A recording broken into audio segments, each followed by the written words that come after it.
faz de mim um vaso novo.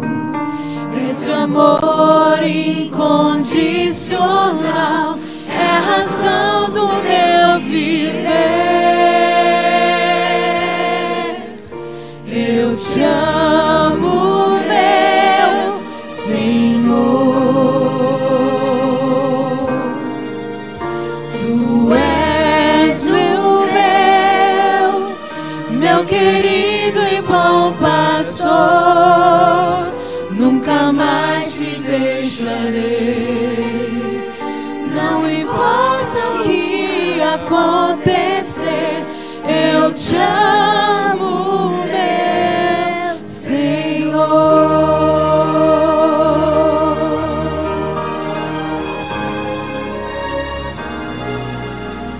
Não há nada comparado ao teu poder. Não há nada comparado ao teu amor. Me restaura, faz de mim um vaso novo. Esse amor incondicional é a razão do meu viver. Eu te amo, meu Senhor. Tu és o meu querido e bom pastor. Nunca mais te deixarei. Não importa o que acontecer, eu te amo, meu Senhor. Eu te amo, meu Senhor. Tu és o meu pastor. A minha vida entrego em tuas mãos, ó Deus. Eu te amo, meu Senhor. Eu te amo, meu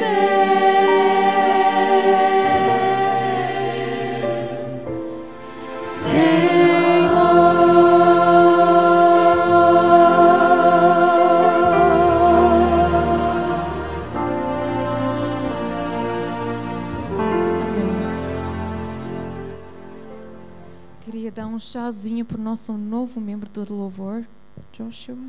Então, obrigado, Joshua, por sua muito boa disposição para ajudar a gente aqui na frente. Vamos cantar mais um hino antes de começar nosso programa. Levantemos ao som da música.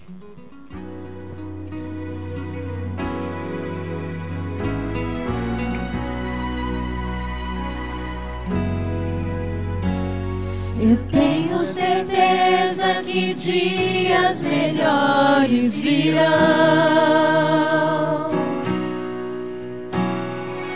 É esse o desejo sincero do meu coração.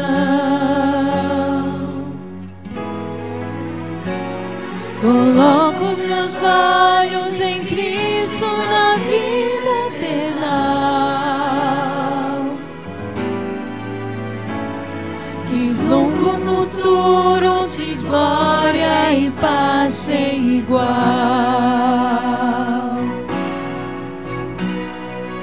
Eu vivo meus dias à espera de um mundo melhor.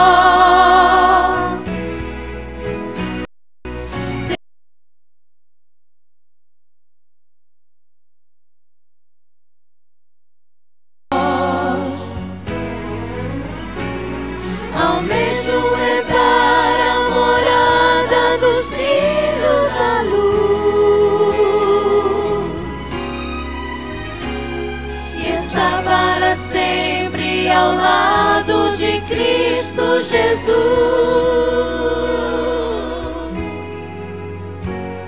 Eu vivo sonhando, acordado com meu Salvador.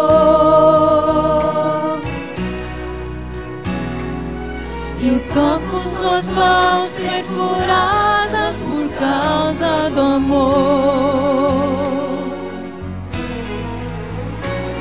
Me lanço aos seus pés, comovido por tudo que fez.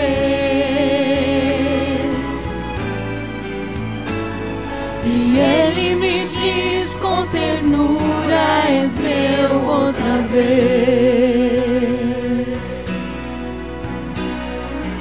Eu vivo os meus dias à espera de um mundo melhor,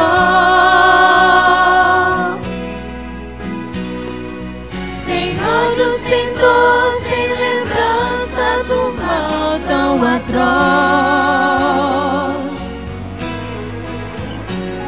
Almejo herdar a morada dos filhos da luz e estar para sempre ao lado de Cristo Jesus.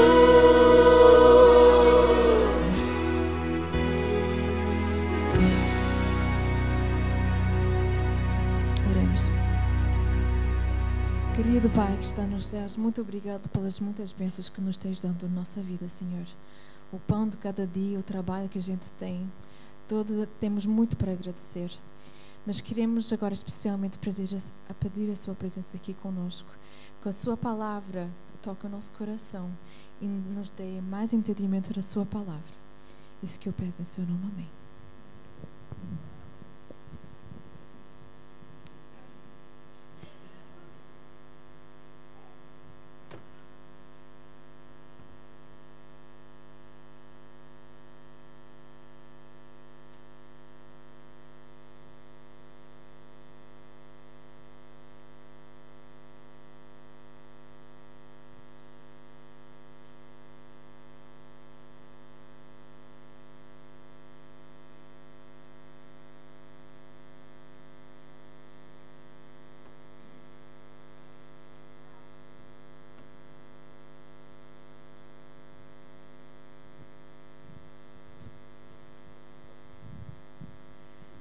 Queria introduzir uma pessoa muito especial, que é o Mr. Balaguer.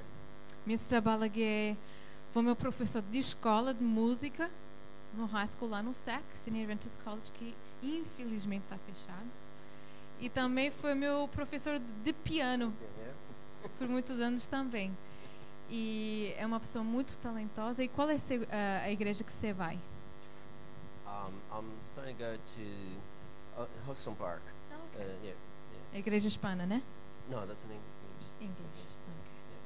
Que também vai ter vai ter dos programas lá da Semana da Oração também, né? Yes, we're running also the Lesson Power. It's very inspiring. O bom é que o Mr. Balaguer também entende um pouquinho de português, né? Um pouquinho. Un poquito.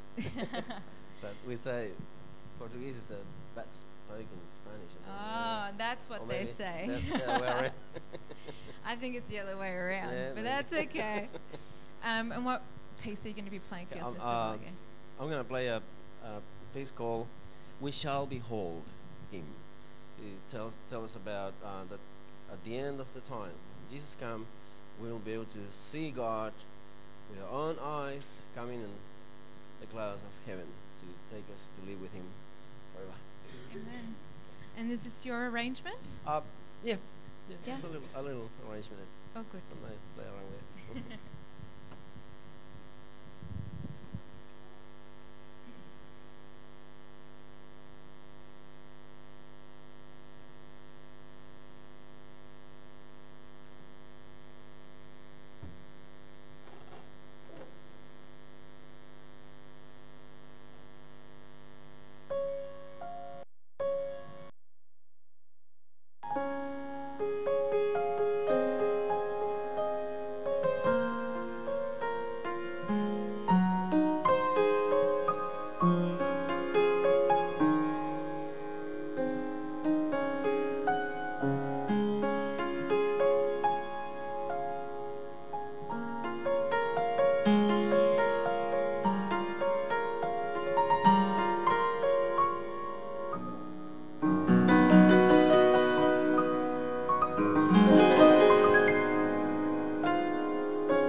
Sejam bem-vindos. Obrigado pela música tão bonita que nos inspira. Vou chegar um pouco mais perto aqui. Nós estamos na nossa série de estudos e cada noite estamos nos aprofundando mais na revelação que Deus tem nos dado através da sua palavra. Há muitas maneiras de você demonstrar confiança. E às vezes demonstramos confiança cega. A minha vinda para a Austrália foi o voo mais longo que eu já fiz na minha vida. E para falar a verdade, eu estava olhando no mapa, qualquer lugar que eu vá daqui, eu fico mais perto de casa. Não dá para ficar mais longe de casa do que eu estou aqui. Então, o voo só seria mais longo se passasse daqui e começasse a voltar. Mas é uma longa distância. Agora vejam, eu entrei dentro daquele avião sem saber se ele estava completamente abastecido.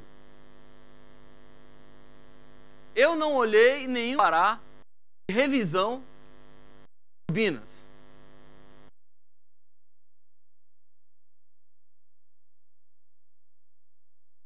O rosto do comandante. E nem sei se era a comandante. Eu não sei, nada. Eu entrei só. Entrei, sentei e depositei minha vida em 2 turbinas. Porque se uma delas parar ou diminuir a potência, a minha vida estaria completamente comprometida. De uma forma inevitável, você deposita confiança em tanta coisa durante o dia. Agora, como você demonstra confiança nestes casos? Por que não demonstrar confiança quando o assunto é Deus? Quando o assunto é a sua igreja, sua palavra? Nós vivemos hoje no mundo, em alguns lugares de forma mais intensa, outros menos, uma crise religiosa. Há um pastor americano chamado Dan Kimball, e ele escreveu recentemente uma série de artigos que virou livro. E a sua série de artigos e o seu livro tem o seguinte título: Eles gostam de Jesus, mas odeiam a igreja. E é fruto de uma pesquisa que ele fez com pessoas que, quando você fala Jesus, elas emitem os mais bonitos e melhores adjetivos. São os elogios todos. Agora, quando você fala igreja, religião, os mesmos adjetivos positivos agora tornam-se adjetivos negativos, críticas. Porque há uma visão distorcida sobre o que é religião. As pessoas querem Jesus, mas não querem a igreja. Amigos, amigas, por mais defeituosa que seja a igreja, por mais problemas que existam, Deus estabeleceu esta comunidade para ser uma comunidade de fé, onde há uma troca de experiência, onde há o aconselhamento mútuo, troca de conselhos, de forças. É aqui na igreja onde as nossas baterias espirituais são recarregadas para continuarmos vivendo, para que a nossa fé se mantenha viva. Deus estabeleceu sua igreja nesse mundo. E nós não podemos desassociar igreja de Jesus, porque Jesus é o dono da igreja. Mas é bem verdade que a igreja precisa estar conectada com Jesus. E foi exatamente o que vimos ontem à noite. Deus tem sua igreja. Deus tem o seu caminho. Deus deixou claro, estabelecido, a rota pela qual nós deveríamos transitar para estarmos no seu caminho. Nesta trajetória, amigos, não basta apenas sinceridade. É preciso conhecer o caminho do qual você está trilhando. Numa ilustraçãozinha simples. Hoje, com o pastor André, nós fomos até Avondale. E qual é a estrada que pega para ir para lá? Freeway. Fala o nome de outra estrada que tem aqui. Que não vai para Avondale. Que vai para outro lugar. M4 é essa que a gente pega todo dia, né? Eu tô acostumado já com ela. Porque a gente chega nela, tem o trânsito junto com ela. Não é isso? M5 é pior?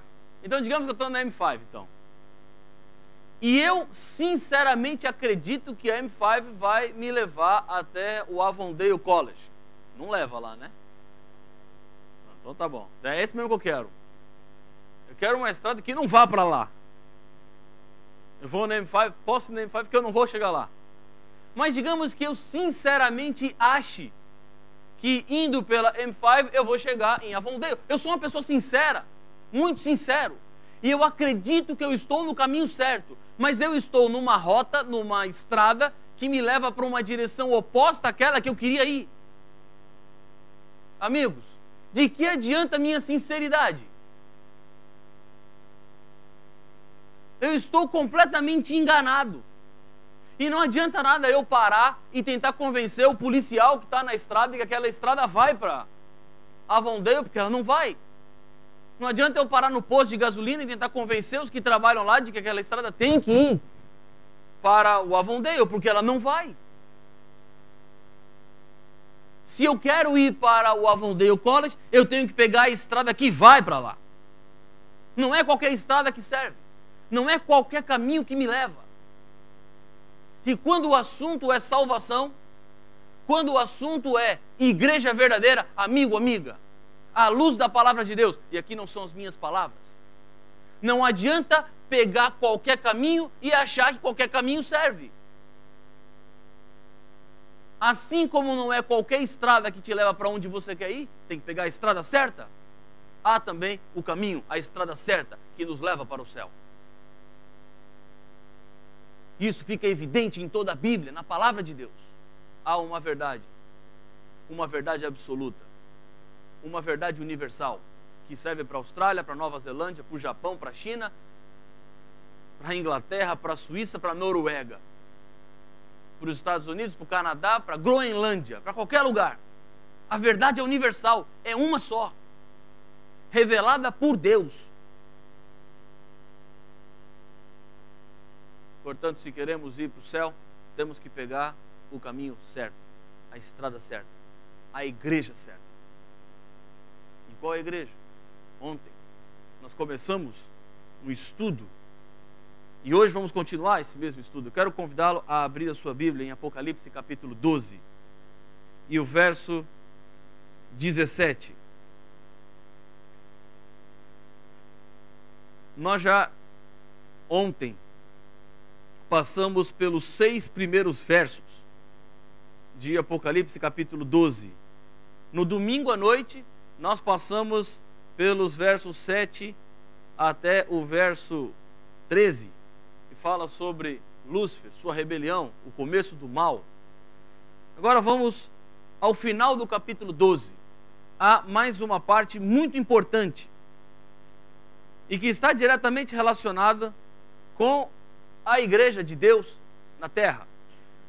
E irou-se o dragão contra a mulher. Para a leitura aqui.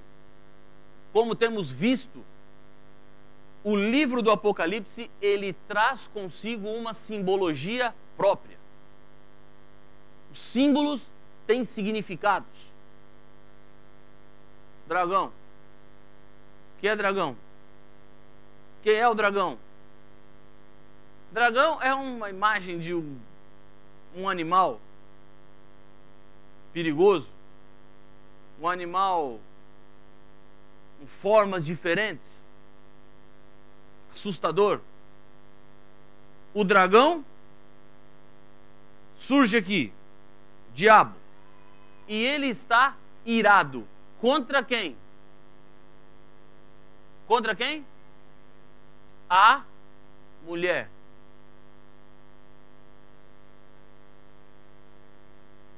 Então, o diabo está irado contra as igrejas.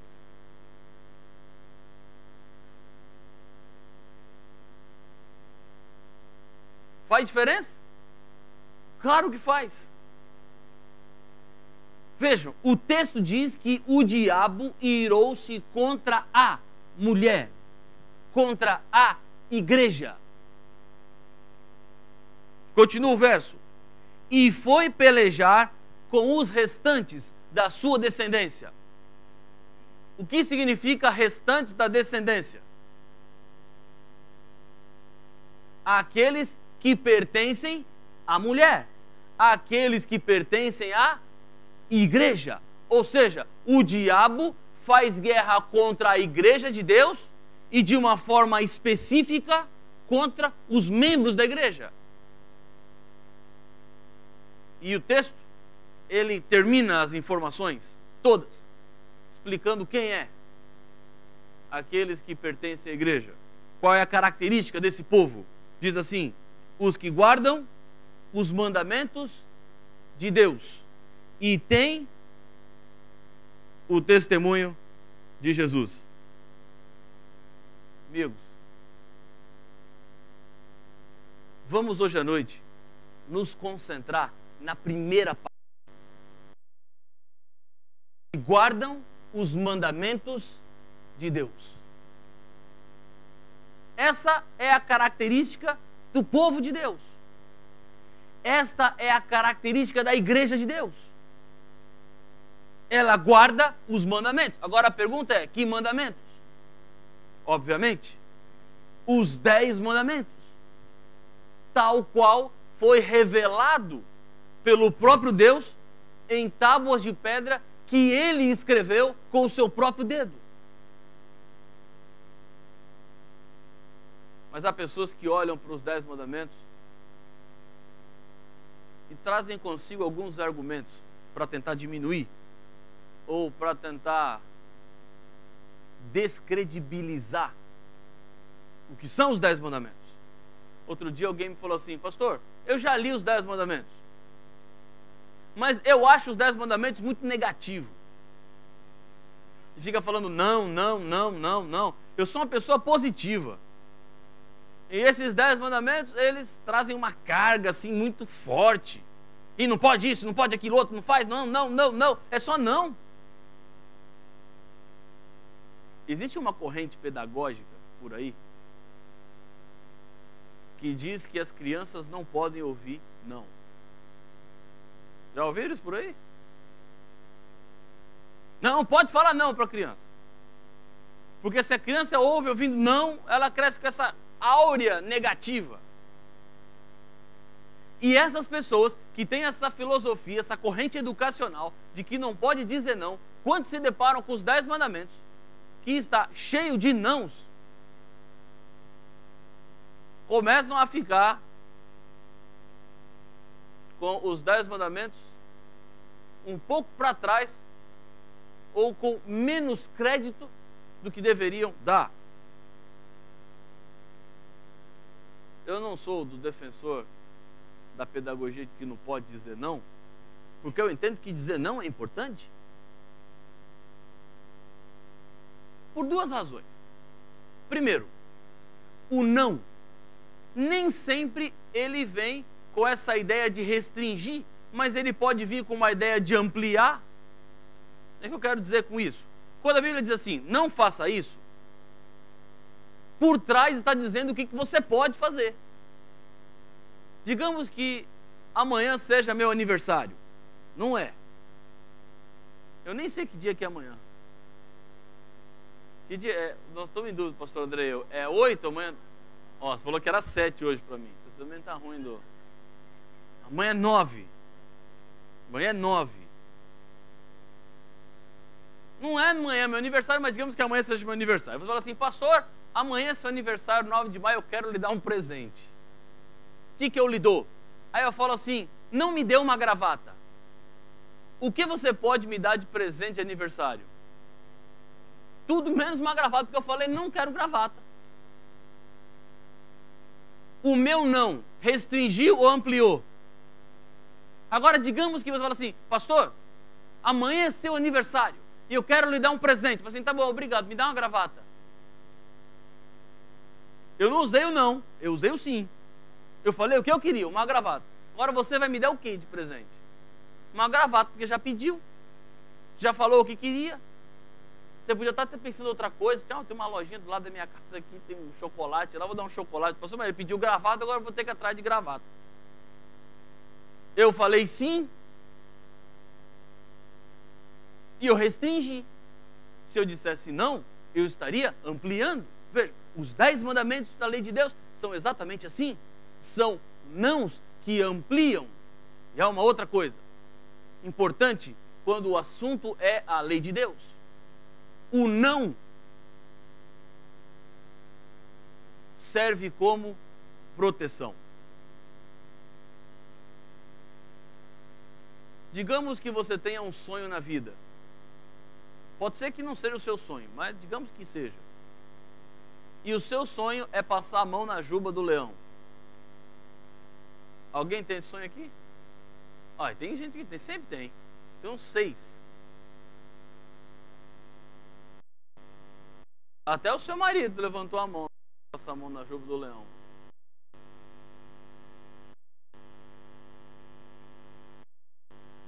Cansado de ficar só alimentando o canguru, você resolve passar a mão na juba do leão. Hoje uns 200 cangurus cercaram eu e o pastor André. Foi difícil, viu? O pastor André tem uma técnica boa, depois ele conta para vocês como é que ele faz para espantar canguru. Mas vejam, você então tem o sonho de passar a mão na juba do leão. E você, decidido a resolver, decidido a realizar o seu sonho, um dia sai de casa e vai para o zoológico, disposto a realizar o seu sonho, que é passar a mão na juba do leão. No zoológico aqui tem leão, não tem? Tem que ficar, né? Tem um zoológico lá em Brasília, eu já fui 2 vezes com as minhas filhas lá, as 2 vezes o leão está dormindo. Elas nem acreditam que aquele leão acorda mais. Elas acham que ele só dorme, leão, só fica fazendo isso o dia inteiro. Porque só toda vez que eu vou lá está dormindo aquele bicho. Mas digamos que você sai determinado a realizar o sonho de passar a mão na juba do leão. E você vai para o zoológico e chega lá no zoológico e se depara com o espaço lá onde fica o leão. E que há uma placa.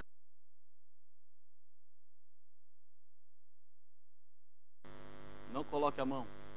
Não ultrapasse. E aí você olha aquela placa e fala assim, que administrador do zoológico cruel, que homem mau, que insensível que ele é. O meu sonho é passar a mão na juba do leão, é ver se o pelo dele é um pelo macio ou não. Eu saí de casa, vim para cá para realizar o meu sonho, e eu chego aqui, esse homem coloca não aqui na frente. Por que ele faz isso comigo? Quer saber? Esse homem não tem coração, ele é insensível. Você pega e chuta a placa, tira essa placa daqui e arranca a placa. Agora não tem mais placa, não tem mais lei proibindo, nada mais me impede de realizar o sonho.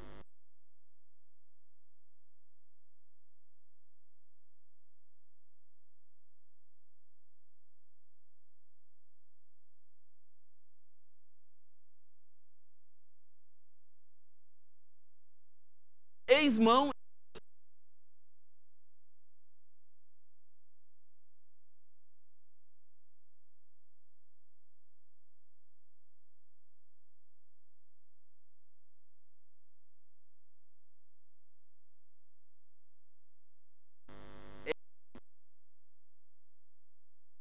quando Deus diz não, é para lhe proteger.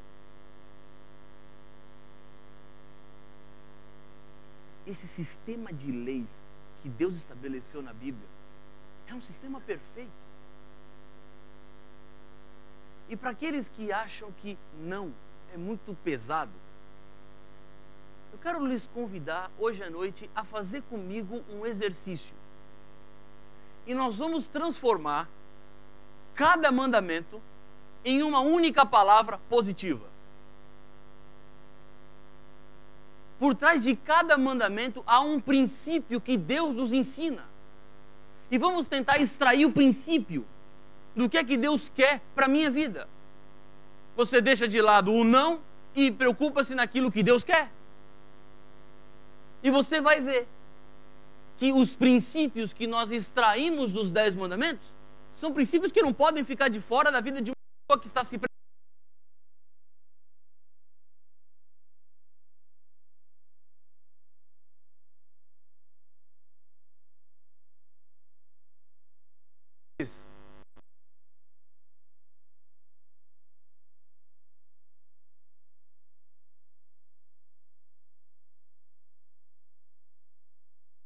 O nome de Deus em vão.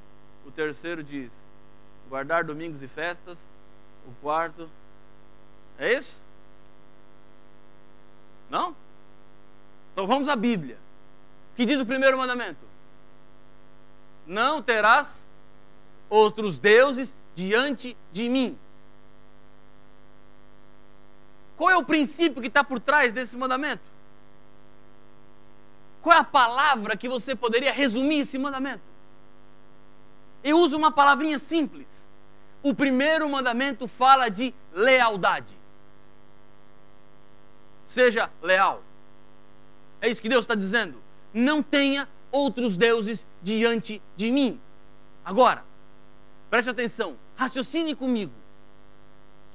Quando eu olhava para o primeiro mandamento, a minha ideia geral é de que deuses é eleger outras divindades e que isso era errado e que, como divindade, nós deveríamos ter apenas o Criador. Obviamente, esse é um sentido do mandamento. O povo no passado e o povo ainda hoje elege os seus deuses. Não é assim? E o que é um Deus?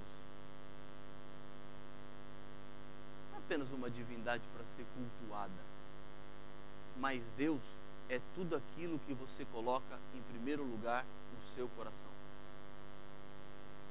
Aquilo que é prioridade na sua vida, isso torna-se o seu Deus. Há pessoas que colocam cantores no primeiro lugar do seu coração. Fazem tatuagens com a foto, com o nome do cantor. Gritam histéricos em shows por aí. Tem no quarto fotos espalhadas por todas as partes. Aquele astro, aquela celebridade, tomou o primeiro lugar da vida daquela pessoa. E, portanto, se o primeiro lugar está ocupado por aquele cantor tornou-se o Deus da vida daquela pessoa. Pode ser pessoa, mas o Deus podem ser também coisas que não são vivas, como, por exemplo, dinheiro. Há pessoas que vivem numa roda viva para ganharem dinheiro. Querem ganhar dinheiro, ganhar e ganhar cada vez mais. Alguns dias atrás eu fui fazer uma visita a um indivíduo que mora em São Paulo e está muito bem sucedido na sua carreira. Só que o problema é que a esposa dele reclama que ele está viciado no trabalho.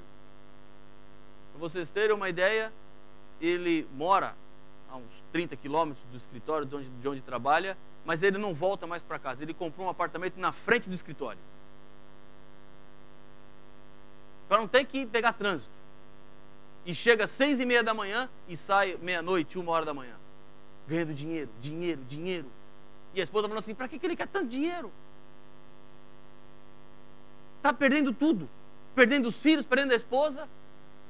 Mas é a grande questão do que está no primeiro lugar do coração. É o dinheiro. Tornou-se o Deus dele. O primeiro mandamento não poderia começar com outra ordem do Senhor, senão aquela de estabelecer as prioridades corretas. Deus está dizendo: nada em primeiro lugar no seu coração, senão eu. Porque eu tenho aprendido, amigos, amigas, se Deus não for o primeiro, Ele não vai ser o segundo. Porque você arrumou outra coisa para colocar em segundo. E Ele não vai ser o terceiro, porque você põe outra coisa em terceiro. E põe outra coisa em quarto, e põe outra coisa em quinto. E sabe em que lugar fica Deus? Em nenhum. Na trajetória espiritual, amigos, ou é ou não é, ou tá ou não tá. Não tem isso. Não, eu estou um pouquinho com Deus, mas um pouquinho lá. Ou você é ou você não é.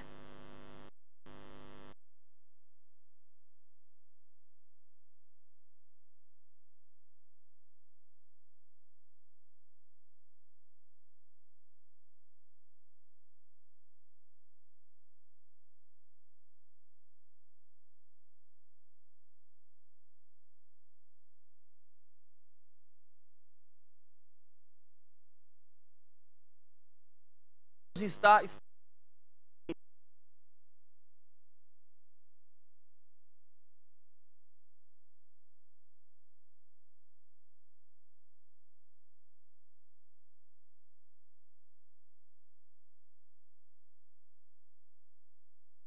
alguma. Querem um exemplo disso? Olhe um pouco para a história, por exemplo, aqui da Austrália. Os povos que aqui estavam antes da colonização inglesa, eles tinham suas formas de cultuar. Eles adoravam divindades que eles mesmos estabeleceram ou criaram. Eles nunca tinham visto a Bíblia. Eles nunca tinham ouvido falar de Jesus Cristo. Mas dentro da sua cultura, eles adoravam. Por exemplo, quando os colonizadores portugueses chegaram ao Brasil e encontraram aqueles habitantes que receberam o nome de índios, porque Pedro Álvares Cabral queria ir para a Índia e quando chegou lá encontrou aqueles habitantes, achou que estavam no lugar errado e deu o nome de índio para aqueles que seriam os indianos. Depois, os indianos eram da Índia, lá eram os índios. Aqueles índios, eles adoravam ao sol, adoravam animais, e assim é a humanidade, por si só. O ser humano em si é um adorador, adora alguma coisa. E nesse segundo mandamento Deus diz: quem tem que ser adorado? Sou eu, diz o Senhor. Cuidado com o que você adora. Cuidado quem você adora. Porque a tendência é nós daquilo que nós adoramos. Terceiro mandamento. O que diz o terceiro mandamento? Não tomarás o nome do Senhor teu Deus em vão. Terceiro mandamento. O princípio que está por trás é o princípio da reverência.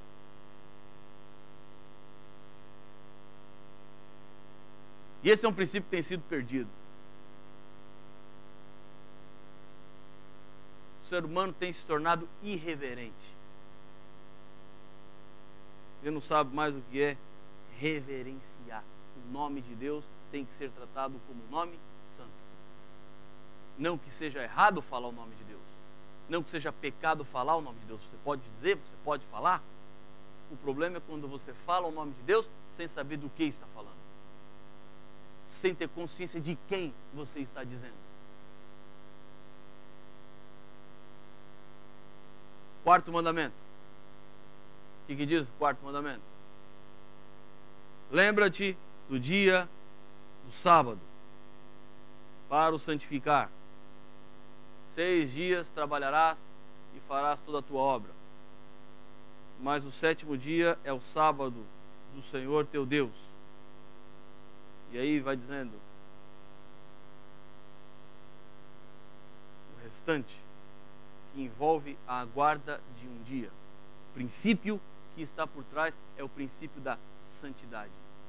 O que Deus separou como santo. O que Deus disse que é santo. Por que o sábado e não outro dia? Não sei. Deus estabeleceu o sábado. O que eu posso lhes dizer é que Deus cuida do seu povo, daqueles que decidem ser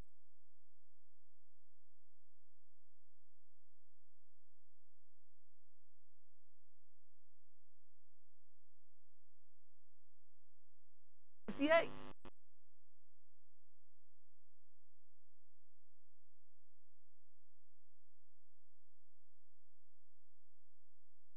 Uma quarta-feira à noite, exatamente como hoje.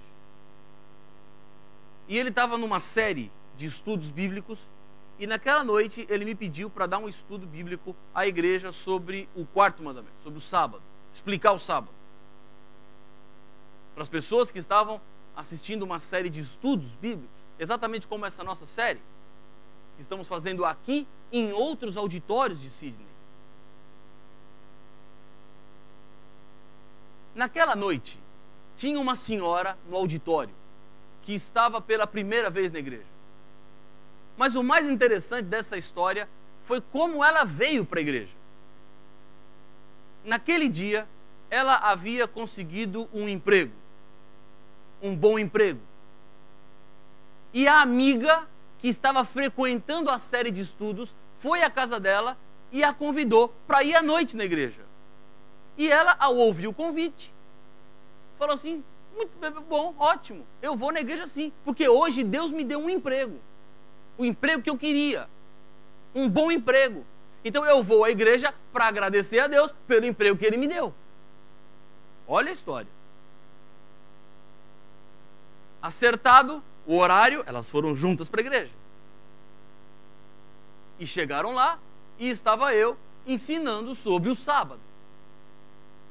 Fui lá na criação, Deus estabeleceu o dia de sábado, e vai para o Novo Testamento, todos aqueles versos bíblicos que dão validade a esse mandamento, o mandamento do sábado. Ela sentada, ia abrindo os versos bíblicos, acompanhando, começou a ficar preocupada. Porque o emprego que ela havia conseguido tinha que trabalhar de sábado. Vejam, e ela que tinha vindo à igreja para agradecer a Deus o emprego, começou a ficar preocupada. E pensou assim: esse emprego não foi Deus que me deu. Porque se Deus fala para guardar o sábado, e eu tenho um emprego para trabalhar de sábado, então o emprego não veio de Deus. Calma que a história está só começando. E o estudo bíblico ia avançando. E ela sentada foi ficando incomodada.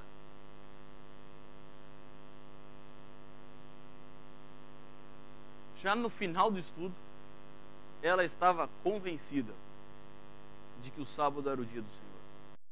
Versos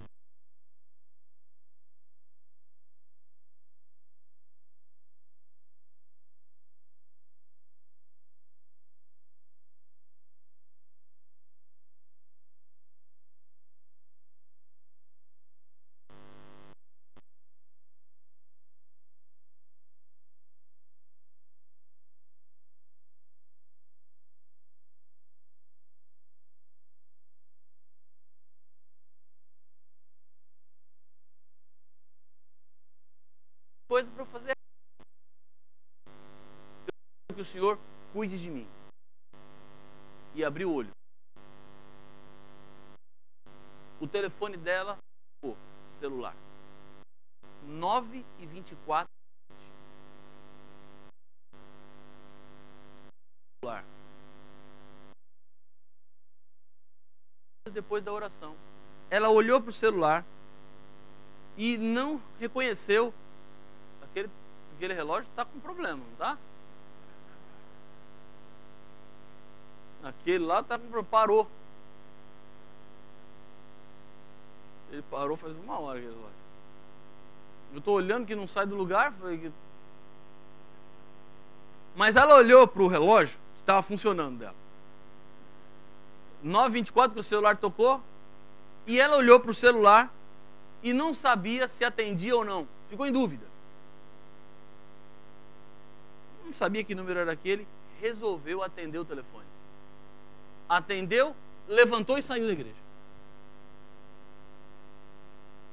A hora é importante nessa história.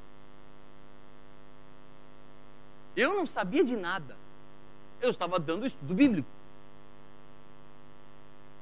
Quando ela voltou da ligação telefônica, ela entrou na igreja e sentou aqui na frente. Ela não sentou onde ela estava, ela sentou na frente aqui, do meu lado. Eu falando aqui e ela aqui.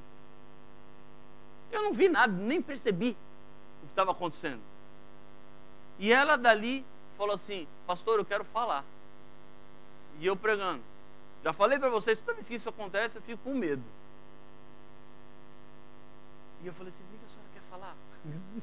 Tem que dar para ser o mais discreto possível. Aí ela falou assim: pastor, eu tenho um testemunho para contar.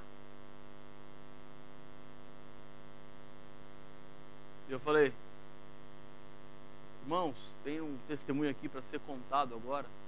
Eu gostaria de convidar a senhora para vir aqui à frente. Como é que é seu nome? Aí ela falou o nome dela. E eu falei: qual que é o seu testemunho? E ela começou a contar a história. Ela falou assim: pastor, hoje à noite eu vim nessa igreja para agradecer a Deus por um emprego. Mas eu descobri hoje que o sábado é o dia do Senhor. E eu não podia ficar com esse emprego. Nem tinha começado.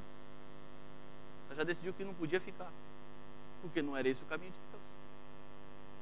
E eu fiz uma oração, pastor, aqui na igreja, dizendo: Senhor, cuida de mim. Eu quero fazer a tua vontade. E pastor, agora, às 9h24, celular na mão, o meu telefone tocou. E era um diretor de uma empresa que alguns meses atrás eu fiz uma entrevista. E ele me ligou para dizer que eles têm uma vaga e queriam que eu fosse trabalhar na empresa. E nesse emprego eu não preciso trabalhar de sábado. Amém. Amigos, quem é que liga 9h24 da noite para dar notícia de emprego para alguém? Isso não é hora de ligar.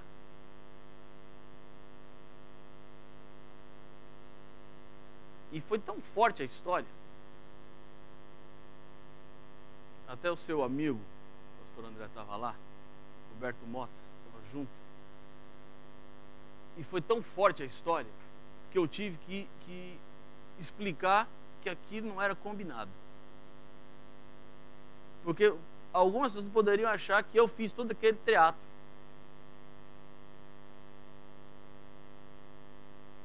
Aquilo não era combinado.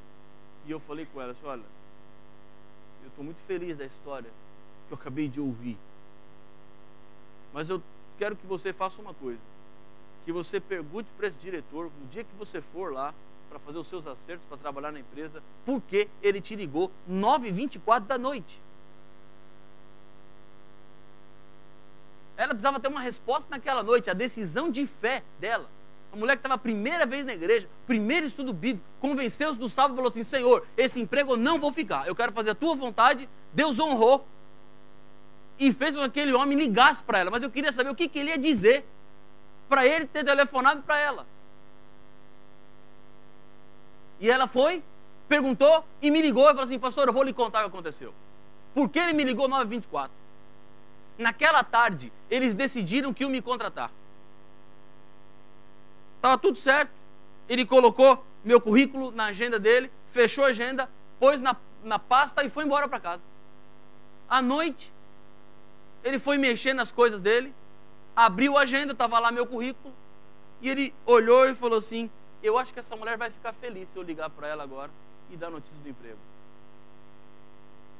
Ela vai ter uma noite a mais feliz na vida. E decidiu despretensiosamente, vou ligar no celular dela, porque se estiver dormindo está desligado. Ligou, ela atendeu e ele deu a notícia. Dentro da igreja.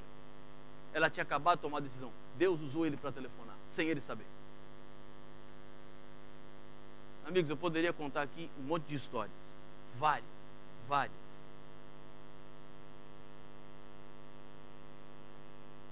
Logo que eu me formei em teologia e comecei a trabalhar com séries como essa, eu conheci um senhor que vendia caldo de cana. Aqui não tem caldo de cana. Tem? Os brasileiros fazem aqui caldo de cana, né? Você faz caldo de cana? Pastel também? O que ele fazia? Agenor. Caldo de cana e pastel. Seu concorrente. Vejam. Ele começou a assistir a série de conferências. O relógio está funcionando agora? Tá. Ele começou a assistir. Nós estamos só no quarto mandamento. Tem mais 6. Vamos chegar até o fim. Ele fazia caldo de cana e vendia pastel. Começou a assistir a série de estudos bíblicos, uma série mais sistemática de estudos, até que chegou no estudo do sábado. Dei o estudo bíblico do sábado, terminei o estudo, fiquei à porta da igreja me despedindo, como faço aqui, e ele segurou na minha mão, e eu despedi, e já estava soltando a mão dele, e ele segurou minha mão. E ele falou assim: bonitas palavras, reverendo. Quase ninguém me chama de reverendo, né? Mas eu falei, amém. Ele falou assim, mas não serve para mim. Aí eu falei assim, por que não? Ele falou assim, pastor, eu entendi o que o senhor falou do sábado, mas deixa eu lhe explicar. Eu trabalho com pastel e caldo de cana. Pastor, o dia que eu mais vendo é o sábado. Para falar a verdade, pastor, ele me diz assim, se o senhor falasse o contrário era mais fácil. Eu falei, como assim o contrário? Trabalha de sábado e fecha a semana toda. Era mais fácil para mim do que isso que o senhor estava falando aí. De fechar o sábado e ficar a semana toda. O que eu vendo no sábado é mais do que a semana toda. É o meu melhor dia. Eu fico na frente de um mercado. Isso numa cidade chamada Barueri, na Grande São Paulo. É o dia que eu mais vendo, pastor. Não tem jeito. E eu conversei com ele e falei assim, Genor, deixa eu lhe dizer algumas coisas. Primeiro, o sábado não é ideia minha, não sou eu que inventei. Para falar a verdade, era muito mais fácil para mim falar que não tem nada de sábado. Não é mais fácil? Porque eu sei que é difícil, eu sei que é complicado, mas se eu fizesse isso, eu estaria indo contra a Bíblia, a palavra de Deus. E Deus me chamou para pregar a Bíblia como ela é. Difícil ou fácil, simples ou complicado, eu não sei. A minha responsabilidade é falar a verdade. E Deus vai dando um jeito para tudo. E ele foi vindo nos dias, até que chegou na sexta-feira à noite, e ele pediu para conversar comigo depois do culto. E falou assim, pastor, estou no dilema. Amanhã é sábado. Eu já entendi, pastor. Pastor, eu tenho 3 filhos para criar. Medo. O que eu faço? Abro ou não abro amanhã? Amigos, é difícil. Quando se coloca no ombro do pastor, a responsabilidade de ter que tomar decisões. Porque se dá certo, amém. Se dá errado, você vai direto para a cruz.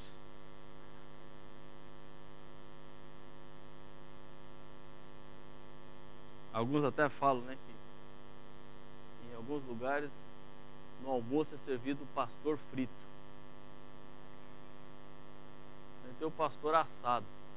Ora, o pior é o pastor ralado, né? Aí, mas a responsabilidade colocada no ombro do pastor. E ele queria que eu dissesse alguma coisa, eu tinha que dizer alguma coisa. Eu falei assim, Genor, eu confio na mensagem que eu prego. Se eu não confiasse, eu não estava aqui. Eu ia ficava em casa. Ia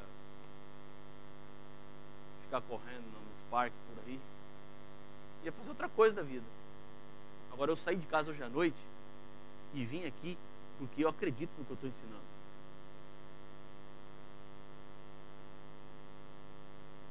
E ele falou assim, pastor, eu vou fazer um pacto de fé. Amanhã eu não vou abrir. Eu vou vir para a igreja. Dei um abraço nele, orei com ele e no dia seguinte ele veio. Eu estava na porta, ele chegou, veio com um chapéu para se proteger do sol, veio andando, passos firmes. E quando eu encontrei a porta, eu falei, e aí, Agenor, como é que estava assim, pastor? Tá terrível.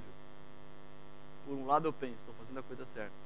Mas por outro, uma vozinha diz assim, que loucura é essa que você está fazendo? É o seu melhor dia.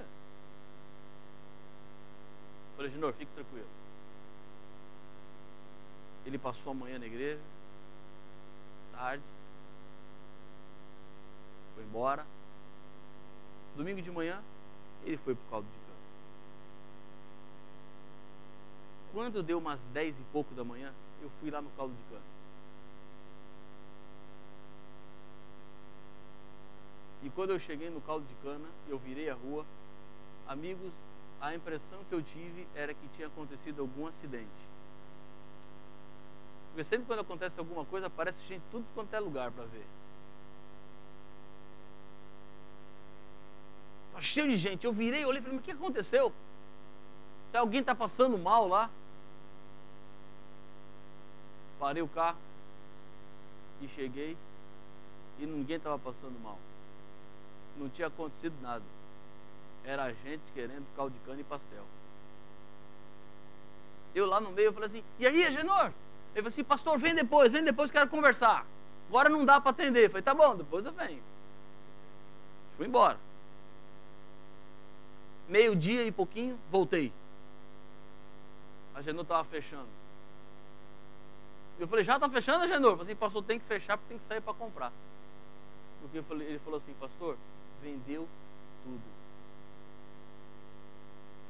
E ele começou a chorar na rua. Pastor, eu não sei o que aconteceu. Eu não tenho como explicar, pastor. Vendeu tudo. Acabou. Não tem que ficar aberto porque eu não tenho nada para vender. Acabou, pastor. Estou aqui há mais de 30 anos. Isso não aconteceu. Com lágrimas nos olhos.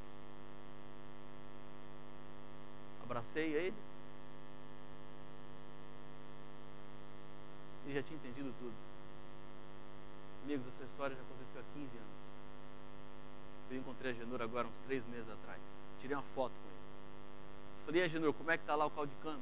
Hoje ele é tesoureiro da igreja. Ele falou assim, pastor,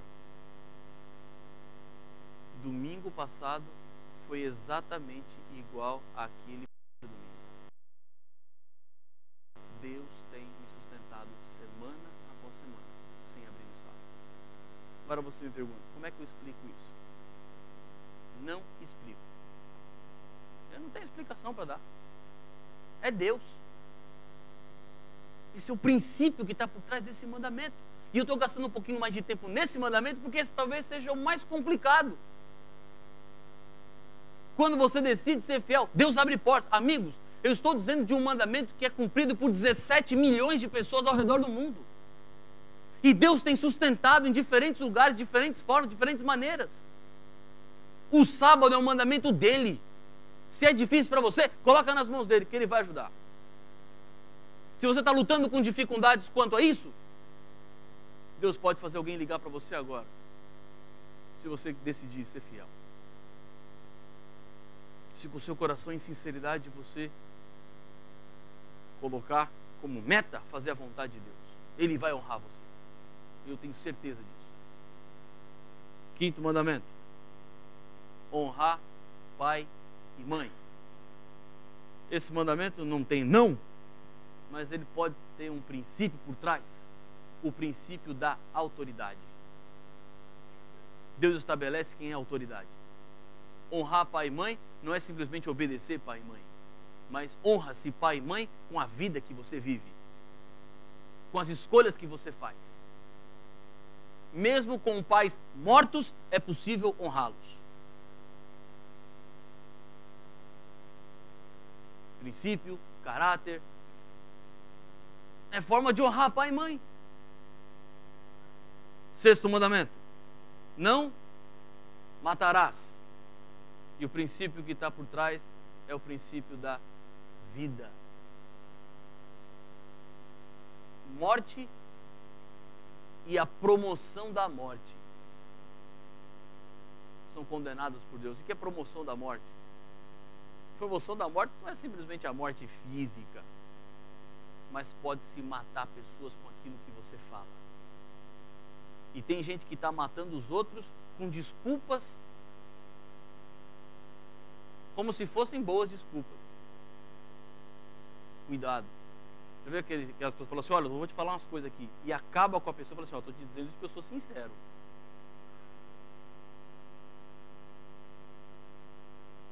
E mata, afunda pessoas, joga no lamaçal da depressão, tudo com a bandeira da sinceridade. Oh, eu sou sincero. Obrigado, sinceridade assim eu não quero. De gente que faz para matar as pessoas. Promova a vida, Jesus está dizendo. Eu vim para que tenham vida, e tenham vida em abundância. É o que disse Jesus. É a promoção da felicidade. Saia do negativismo. Saia da crítica. Abandone tudo isso. E promova a vida. Esse é o princípio que está por trás. Não mate ninguém com o que você fala. Não mate com o que você faz. Não destrua o sonho dos outros. Mas promova a vida. Levante, ajude. Sétimo mandamento: não adulterarás. E o princípio que está aqui por trás é a pureza.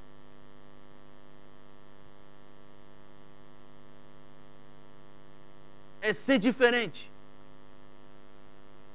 É andar na contramão do mundo mesmo.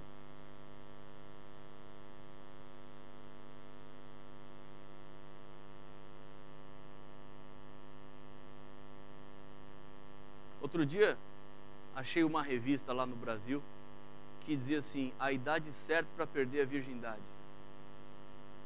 E como eu não sabia a idade certa, comprei a revista. Eu não sabia, né? Aí eu vou comprar para saber. É alguma coisa que eu ainda não sei.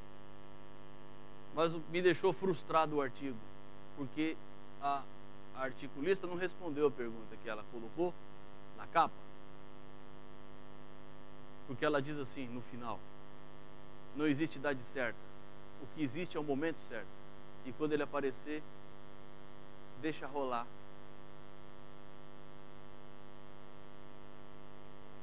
Revista para adolescentes. Deus está dizendo: não adulterarás. Pureza. E Deus sabe o que fala.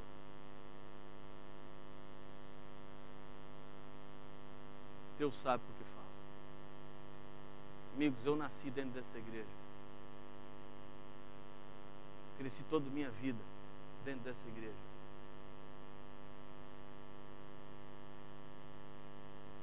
E consegui seguir esse mandamento. Há um movimento no Brasil que cresce, liderado por um pastor chamado Escolhi Esperar. Falando de jovens que decidiram apenas ter relacionamentos sexuais depois do casamento. Já tem mais de 300 mil jovens envolvidos, que fizeram o pacto, que decidiram: eu vou esperar. Todo mundo diz que é loucura. Essa é a palavra de Deus. Mantenha-se puro. Não só aqueles que não casaram, mas aqueles que já casaram, mantenha-se puro, fiel ao seu casamento. É o mandamento de Deus: pureza, pureza de vida. Oitavo mandamento: não furtarás. Isso significa honestidade.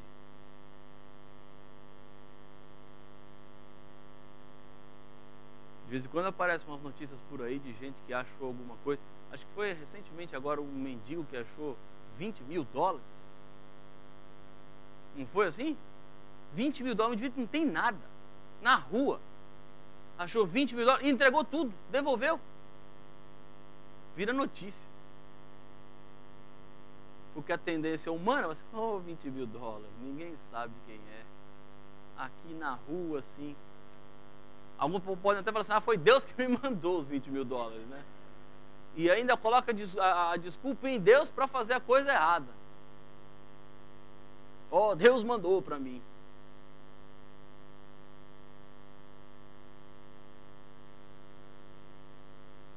É o princípio da honestidade. 9º mandamento: não dirás falso testemunho. E o princípio é o princípio da verdade. Seja verdadeiro. Fale a verdade. Algumas pessoas desenvolveram uma técnica tão aguçada que mentem falando a verdade.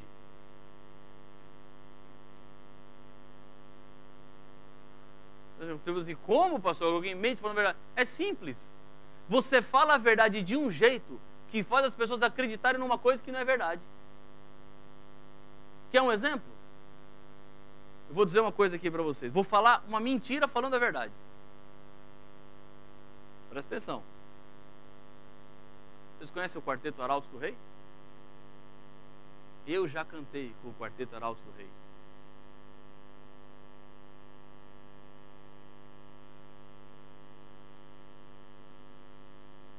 O pastor canta bem. Não canto bem, eu canto muito mal. E como é que você cantou o quarteto? Eles estavam cantando lá e eu estava cantando aqui sentado. Eu cantei com o Quarteto Arautos do Rei. Entenderam onde eu quero chegar? Esse é o princípio que está por trás do mandamento. Seja verdadeiro, fale a verdade. Mas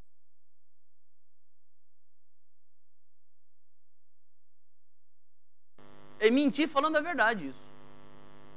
Porque se eu falo assim, eu já cantei com o Arautos do Rei, então, o pastor deve cantar bem, vamos fazer um quarteto no sábado para encerramento da semana de oração. Eu não canto nada. Para falar a verdade, cantei uma vez só na minha vida na igreja. Uma vez só. E quando eu terminei de cantar, um ancião da igreja, esse ancião participou da minha vida outro momento, mais para frente. E um dia eu posso contar a segunda história, que esse ancião cruzou o meu caminho. Essa foi a primeira vez. E depois que eu terminei de cantar, ele falou assim, filho, tenta outra coisa. Então essa foi a primeira participação dele na minha vida. A segunda foi mais positiva, essa primeira não foi tão boa. Mas foi legal, porque ele falou assim, tenta outra coisa. Eu falei assim, bom, já que não dá para cantar, eu vou pregar. Mudei de área. E até hoje não canto nada. Mas o princípio é o princípio da verdade. Seja verdadeiro. Verdadeiro no que você é, no que você fala. Seja verdadeiro. 10º mandamento: não cobiçarás nada, a casa, a mulher, o carro, a casa do teu próximo. E o princípio que está por trás desse 10º mandamento é o contentamento. Seja feliz com o que você tem. E como tem pessoa que acha que a felicidade vai estar naquilo que ele ainda não tem. E quando ele tiver, ele vai ser feliz. Aí ele descobre que não é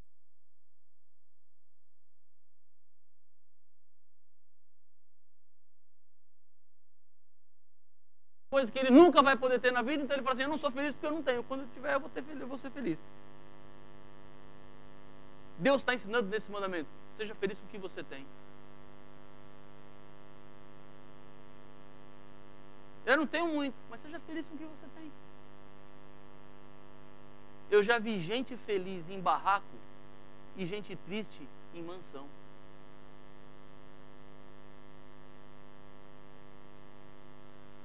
Já vi. E você também já viu.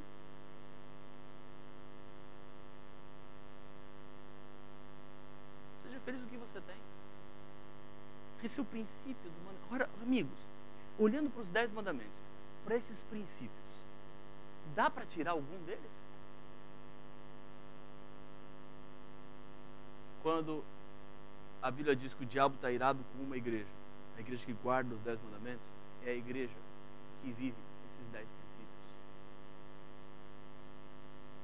Lealdade, adoração, reverência, santidade, respeito, vida, pureza, honestidade, verdade e contentamento. 10 mandamentos em 10 palavras. Vivendo esses princípios, esse é o caminho que Deus tem para a sua vida. 2 coisas para dizer antes de terminar. Primeira coisa. Não estou comparando ninguém ao animal, mas é só a título de referência. Sabe qual é a diferença entre o porco e a ovelha? Simples.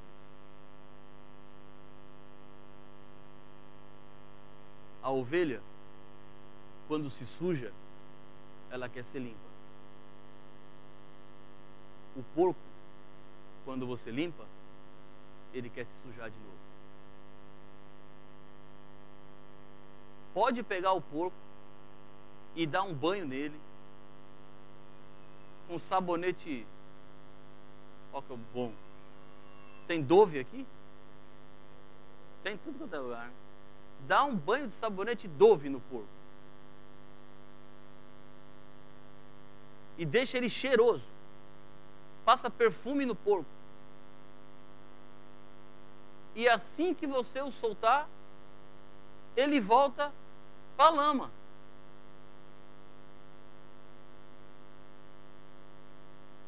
A ovelha não. Se ela se sente suja, o que ela mais quer é ser limpa. E ela não sossega enquanto ela não se sentir limpa.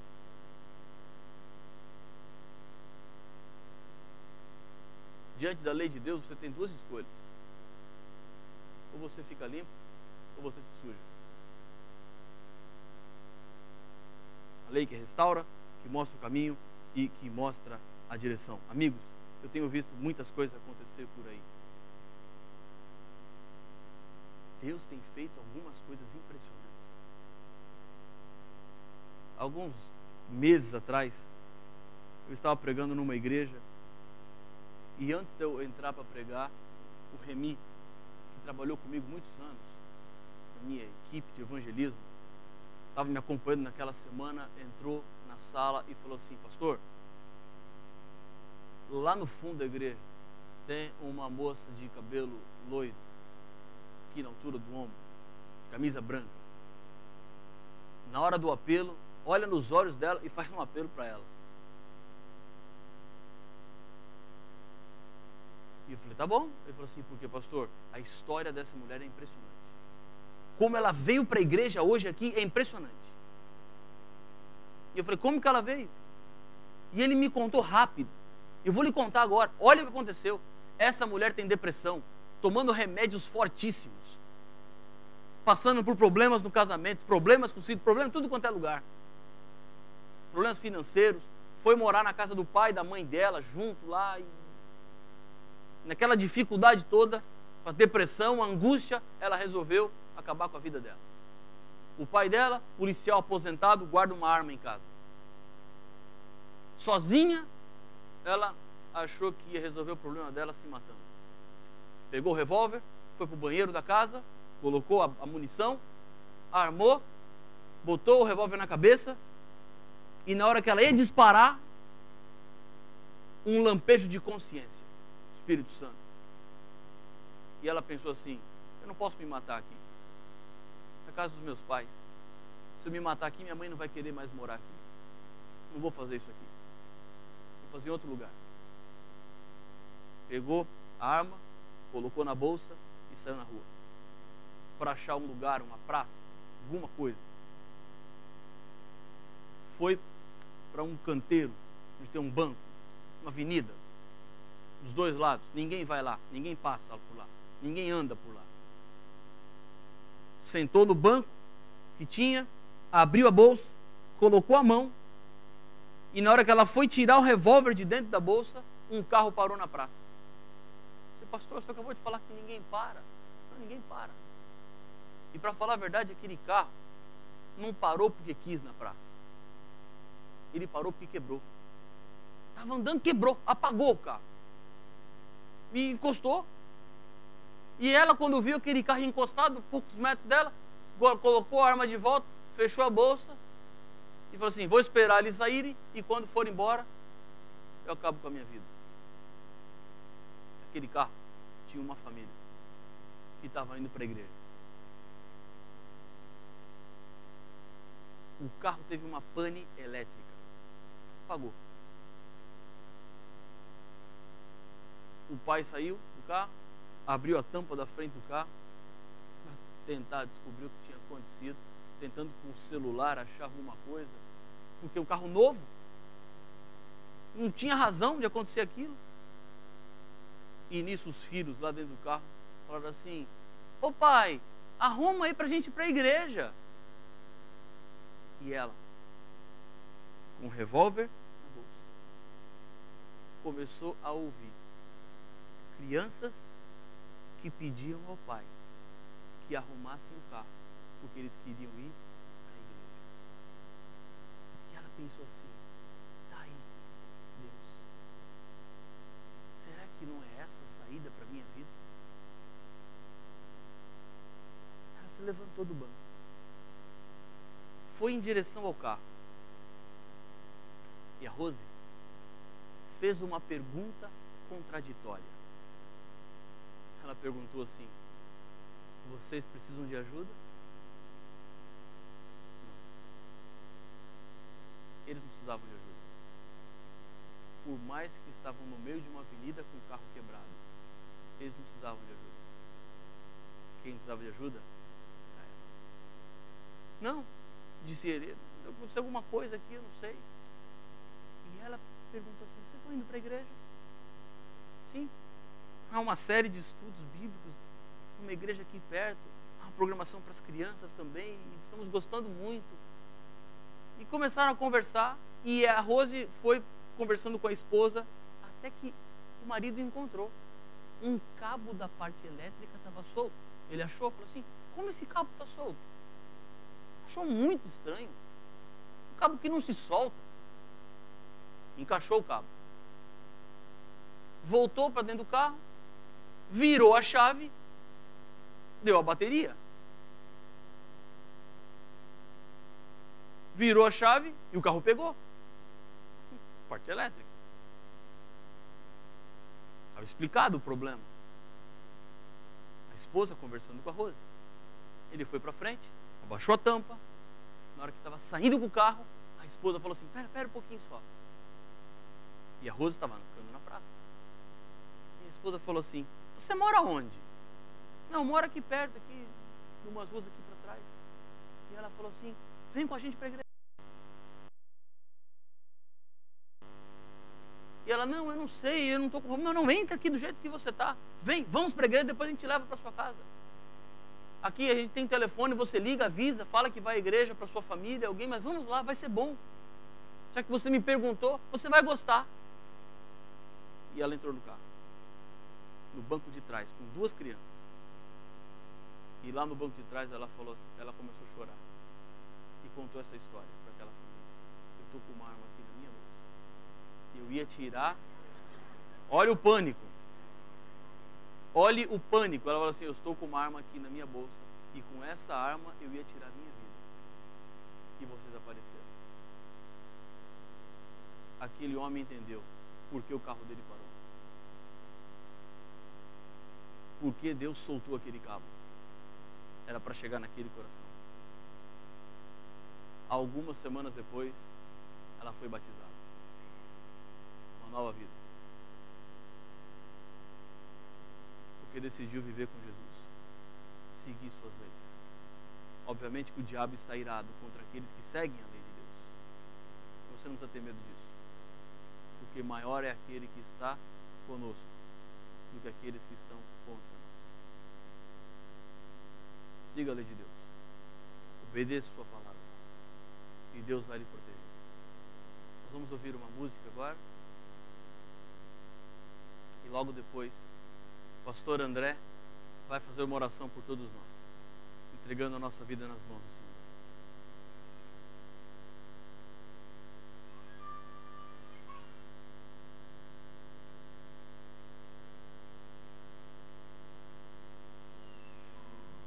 Todas as maravilhas que Ele nos dá, sempre nos guiando, sempre nos protegendo, abrindo o caminho à frente para nós.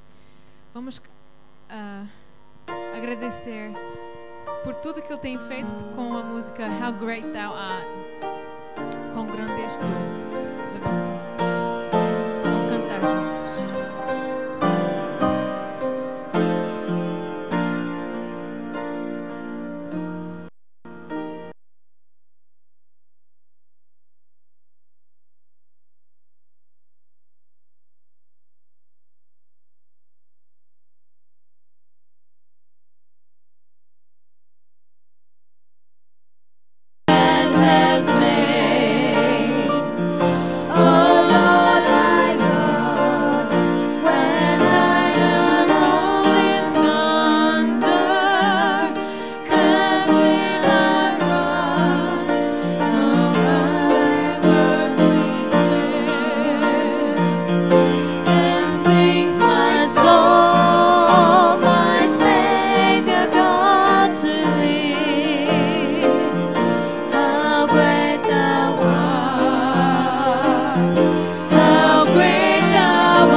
Querido Pai, obrigado, Senhor, porque Tu cercaste a nossa vida com a Tua proteção. Obrigado por esses 10 princípios que nos protegem, que nos indicam um caminho para uma vida mais excelente. E ajude-nos para não apenas crermos na Tua palavra, mas seguirmos a Tua palavra, seguirmos a Tua vontade, obedecermos Teus mandamentos, Pai, pela Tua graça, pelo Teu poder. E acima de tudo, Pai, confiarmos na Tua capacidade em cuidar e proteger a cada um de nós. Despede-nos agora em Tua companhia, que a Tua presença permaneça conosco e que amanhã possamos estar aqui mais uma vez para louvar, engrandecer o Teu nome e aprendermos mais da Tua palavra. É o que pedimos em nome de Jesus. Amém, Senhor. Amém. Uma boa noite a todos, até amanhã. E lembre-se que aqui na casa ao lado, os refreshments, se quiserem participar, um suquinho, um pãozinho, todos estão convidados, tá?